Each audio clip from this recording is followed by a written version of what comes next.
안녕하세요. 이슈 라이프 톡 인사드립니다. 올 한 해 2025 년도에요. 미국 기업들이 파산을 한 수치가 지난 2010년 이후에 최고치를 기록했다라고 합니다. 2010년은 세계 금융위기 직후였기 때문에 파산을 많이 하게 됐는데 그 이후에 최고치를 찍었다는 거예요. 미국 기업들의 파산 수치가 말입니다. 워싱턴 포스트가 보도한 내용을 보면은요. S&P 글로벌 마켓 인텔리전스가 올해 11월까지 무려 717개 기업이 파산 신청을 했다라고 밝혔대요. 최소한 717개 기업이 파산한 겁니다. 올해 11월까지 12월은 아예 수치에 들어가지도 않았어요. 자, 그러면은 한 해 전인 2024년과 한번 비교를 해 보겠습니다. 2024년에 같은 기간보다 얼마나 파산 수치가 늘었냐? 약 14%가 증가한 수치입니다. 그리고 2010년 이후 가장 많은 수치라고 합니다. 그러면은 이렇게 많이 파산한 이유는 무엇이냐? 인플레이션, 그리고 높은 금리, 또 트럼프 행정부의 관세 정책에 따른 공급망의 혼란스러움, 그것과 연관돼서 비용이 늘어난 거, 이런 것들이 원인이었다라고 합니다. 특히나 올해 파산의 증가가 제조업체, 또 부품 공급 회사, 운송 물류 기업, 재생에너지 업체 전반에서 두드러졌다라고 하네요. 트럼프 대통령은 이 고율 관세가 미국의 제조업을 되살릴 것이다라고 말했거든요. 그런데 말입니다.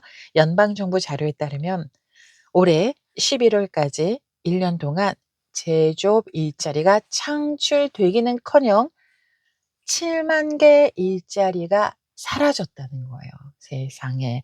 제조업을 되살리기는커녕 1년 동안 제조업 일자리가 7만 개나 사라져 버렸습니다. 자, 그리고 두 번째로 파산 신청 건수가 높은 부분이 의류, 가구, 이런 소비자가 선택할 수 있는 그런 제품들을 판매하는 기업들이 두 번째로 파산 신청 건수가 높았다라고 합니다. 소비자들이 물가가 오르니까 씀씀이를 줄이잖아요.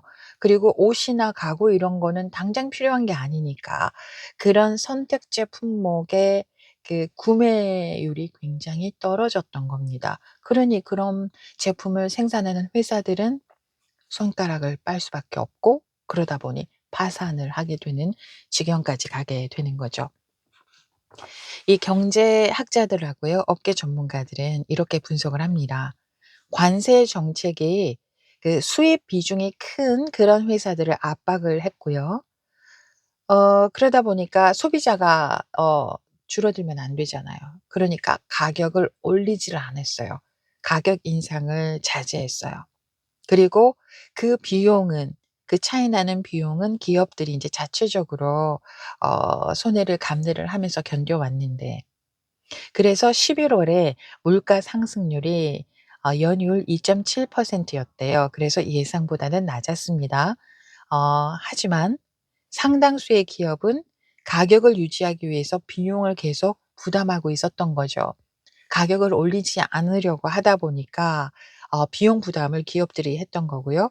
이 과정에서 돈이 충분하지 않았던, 재무 구조가 튼튼하지 않았던 기업들은 결국 파산을 선택할 수밖에 없다라는 겁니다. 예일대학교 경영대학원의 제프리 소넨펠드 교수가 이렇게 얘기를 했습니다. 기업들은 관세와 고금리 비용을 상쇄하려고 애를 많이 썼는데 한계가 있었다. 가격 결정력이 있는 기업은 시간이 지나면서 비용을 전가하겠지만 그렇지 못한 기업은 문을 닫게 될 것이다. 이렇게 말했습니다. 자, 올해 상반기에는요, 또 자산 10억 달러 이상의 큰 기업들의 파산도 급격히 늘었다라고 합니다. 경제 컨설팅 업체인 코너스톤 리서치에 따르면은요, 1월에서 6월 사이에 자산 10억 달러 이상의 기업의 이른바 메가 파산이요, 17건인데요. 이게 2020년 코로나19 확산 이후 고 기간 반기잖아요. 1 월에서 6 월까지를 기준으로 했을 때 이게 가장 높은 기록이라고 합니다. 자, 소비자 심리도요. 1년 내내 악화됐어요. 미시건대 소비자 심리 지수는요. 11 월에 그 한 해 전과 비교했을 때 소비자 심리 지수가 약 28% 급락했고요. 관세 때문에 미국 가계에 한 해 동안 추가로 지출하는 돈이 $1,800에 이를 것이다라는 추정치도 나왔습니다. 그러니까 관세 때문에 미국의 한 가구당 한 해에 $1,800를 더 쓰게 됐다라는 거예요. 그리고 성수기 주문 기간에 그때 관세가 자주 바뀌었기 때문에 일부 기업은 생산지를 여기서 수입을 했다가 여기 또 관세가 뭐 올라갔다 막 이러면은 또 다른 나라로 옮기고 이렇게 하면서 예산이 초과됐고요. 그리고 관세 납부 부담을 우려해서 아예 주문을 줄인 기업도 있었다라고 합니다. 그러면서 한 경제 전문가는요. 수치상으로는 미국 경제가 강해 보이지만 맞아요. 수치는 굉장히 좋거든요 지금. 수치상으로는 미국 경제가 강해 보이는데 그 성장이 모든 산업에 골고루 반영되지 않았다라고 이렇게 분석했습니다. 실제로 7 월에서 9월 미국의 경제 성장률은요. 4.3% 였어요. 2년 만에 최고치였어요. 경제 성장률이. 세상에. 부자 나라가 미국 같은 나라가 경제 성장률이 4.3% 면 굉장히 높은 거거든요. 7 월에서 9 월까지.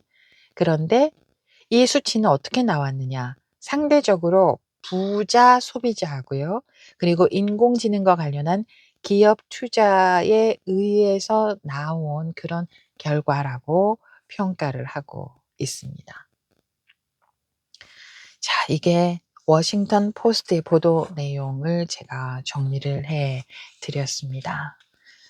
참 2025 년은 일반 소비자들에게는 참 힘이 들었던 그런 한 해가 되었지 않을까 싶습니다. 여기까지입니다. 고맙습니다.